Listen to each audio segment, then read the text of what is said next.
فلسطین اور اسرائیل کی مکمل سٹوری۔ السلام علیکم ویورز، آئی ایم سعید احمد شاہ۔ آج ہم بات کریں گے پیلسٹائن اور اسرائیل کی سٹوری پر۔ آپ جانتے ہیں کہ 2023 سے کس طرح اسرائیل حماس پر اور غزہ پر حملے کر رہا ہے، تو یہ سب کیا ہے ہم اس کو شروع سمجھیں گے، کیونکہ پیلسٹائن جو ہے، فلسطین ہے، یہ ہمارے بہت تاریخی ہسٹوریکل مومنٹ ہے، یعنی ہسٹوریکل پلیس ہے۔ ہمیں سمجھنا چاہیے اس کو کہ کیا چیز ہے۔ تو آئیے اس کو شروع کرتے ہیں۔ فلسطین تینوں جو مذاہب ہیں، یعنی یہودی مذہب، کرسچن مذہب اور مسلم مذہب، اسلام جو ہے، یہ تینوں میں بہت اہمیت رکھتا ہے۔ کیسے، میں آپ کو ڈیٹیل سے سمجھاتا ہوں۔ یہودی لوگ مانتے ہیں، ان کا مذہب کہتا ہے کہ حضرت ابراہیم علیہ السلام نے حضرت اسماعیل علیہ السلام کو یہیں پر آ کر ذبح کرنا چاہا تھا، اور دنیا کی شروعات بھی یہاں سے ہوئی۔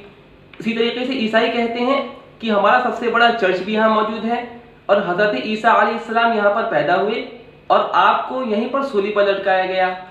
اور مسلم یعنی اسلام دھرم کہتا ہے، ہم کہتے ہیں، اسلام مذہب کہتا ہے، یعنی ہم مسلمان جس میں بلیو کرتے ہیں کہ اللہ کے نبی صلی اللہ علیہ وسلم نے جب معراج کیا تو آپ نے یہاں پر آ کر تمام انبیاء کی امامت کرائی، اور مسجد حرام اور مسجد اقصی کی تعمیر میں صرف 40 ایئرز کا فاصلہ ہے۔ اللہ کے نبی صلی اللہ علیہ وسلم نے یہ حدیث سے فرمایا، بالکل صحیح حدیث ہے۔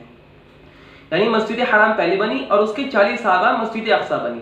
تو اس طریقے سے ہم اس کو بہت فضیلت والا مانتے ہیں، اور اللہ تعالیٰ نے قرآن میں فرمایا، سورہ اسراء کی آیت ہے کہ اللہ تبارک و تعالیٰ نے بیت المقدس کے ارد گرد برکت رکھی ہے۔ تو آئیے اس کو شروع سے جانتے ہیں کہ یہ کیا ہے۔ اصل میں فلسطین کے لیے، پیلسٹائن کے لیے پہلے مسلمس اور کرسچنس کے درمیان بہت سارے وار ہوتے تھے، لیکن اب جوز اور مسلمس کے درمیان بہت سارے وار ہو رہے ہیں۔ حضرت داؤد علیہ السلام، جو کہ ہمارے نبی ہے، جن کو یہودی اور عیسائی ڈیوڈ کے نام سے جانتے ہیں، انہوں نے اس شہر کو سب سے پہلے اپنی سلطنت کا دارالحکومت یعنی کیپٹل بنایا تھا، اور آپ نے 33 سال تک اس پر حکومت کی۔ پھر حضرت سلیمان علیہ السلام، جو کہ ان کے بیٹے تھے داؤد علیہ السلام کے، انہوں نے یہاں پر ہیکل سلیمانی بنایا، اور حضرت سلیمان علیہ السلام کے انتقال کے کئی سال کے بعد تک یہودی بہت خوش و خرم اور اطمینان اور سکون سے رہ رہے تھے۔ لیکن حضرت عیسیٰ علیہ السلام کی پیدائش سے 600 سال پہلے، لگ بھگ 600 سال پہلے، بابل کے شہر کے بادشاہ نے، جس کا نام بخت نصر بتایا جاتا ہے، اس نے یہودیوں پر حملہ کیا، اور بیت المقدس جو کہ ان کا ہیکل سلیمانی تھا، فرسٹ ٹیمپل، اس کو اس نے گرا دیا، مسمار کر دیا، اور پورے یہودیوں کو غلام بنا کر اپنے ساتھ لے گیا۔ کچھ کو قتل کر دیا، کچھ کو غلام بنا لیا، ٹھیک ہے نا۔ لیکن پھر اللہ تبارک و تعالیٰ کو ان پر کرم ہوا، کیونکہ وہ اس وقت اللہ تبارک و تعالیٰ کو بہت لاڈلی قوم تھی۔ تو پھر ایک یونانی جرنیل نے بابل کے شہر پر حملہ کیا اور یہودیوں کو آزاد کروا دیا، ان کے ملک بھیجا، اور ان کا ہیکل سلیمانی نے سیکنڈ ٹیمپل دوبارہ بنوا دیا۔ پھر سب کچھ یہیں گزرتا رہا۔ پھر سن 70 عیسوی میں، ابھی جو انگریزی کیلنڈر ہے اس کے حساب سے ہم چلتے ہیں، اب سن 70 عیسوی میں یہودیوں پر دوبارہ حملہ ہوا۔ جب دوبارہ ان پر حملہ ہوا تو پھر ہیکل سلیمانی کو دوبارہ گرا دیا گیا۔ ٹائٹس رومن امپائر نے اس پر حملہ کیا اور ہیکل سلیمانی کو مسمار کر دیا، حتیٰ کہ آپ غور کیجیے، حتیٰ کہ یہاں تک ایسا ہوا کہ ان کو وہ لوگ غلام بنا کر اپنے ساتھ بھی لے گئے اور اس شہر پر بھی قبضہ کر لیا۔ پھر کیا ہوا آپ جانتے ہیں، 135 میں جب یہودیوں نے بغاوت کرنی چاہی رومن امپائر کے خلاف، تو پھر ان لوگوں نے یہودیوں کو ایسی سزا دی کہ ایک ایک کو مارکیٹ میں لے جا کر بیچ دیا۔ ہیکل سلیمانی کو جو پورا شہر تھا، وہاں پر ہل چلوا دیا، یروشلم شہر میں ہل چلوا دیا، اس پہ بلڈوزر چلوا دیا، اور پورا شہر کو تباہ و برباد کر دیا۔ پھر کیا ہوا، سب کچھ ایسے ہی گزرتا رہا۔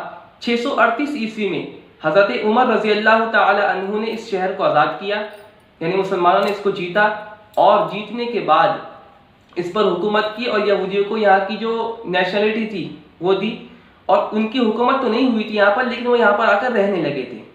پھر کئی سالوں تک یروشلم یعنی پیلسٹائن مسلمانوں کے پاس رہا، بیت المقدس بھی ان کی حکومت اس پر رہی۔ پھر 900 تقریباً آپ دیکھیے 1099 میں جب خلافت عباسیہ نے مسلمانوں کی حکومت کمزور ہونے لگی، تو پھر ایسا ہوا کہ مسلمانوں کی حکومت کمزور ہونے سے عیسائی کرسچنس کا اس پر حملہ ہو گیا، اور کرسچنس نے اس کو فتح کر لیا، اس کے بعد ایکوپائی کر لیا۔ تو پھر اللہ تبارک و تعالیٰ کے حکم سے سب کچھ ایسا ہی چلتا رہا۔ پھر زیادہ وقت نہیں گزرا تھا کہ سن 1187 میں دوبارہ مسلمانوں نے اس پر حملہ کیا اور اپنی حکومت رکھ لی۔ پھر کہیں 500-600 سال تک مسلمانوں کے پاس یہ حکومت رہی۔ 1517 میں اوٹومن امپائر یعنی خلافت عثمانیہ کے پاس اس کی حکومت آ گئی، اور پھر اس کے بعد ان کی حکومت چلی 1917 تک اوٹومن امپائر کی حکومت چلی۔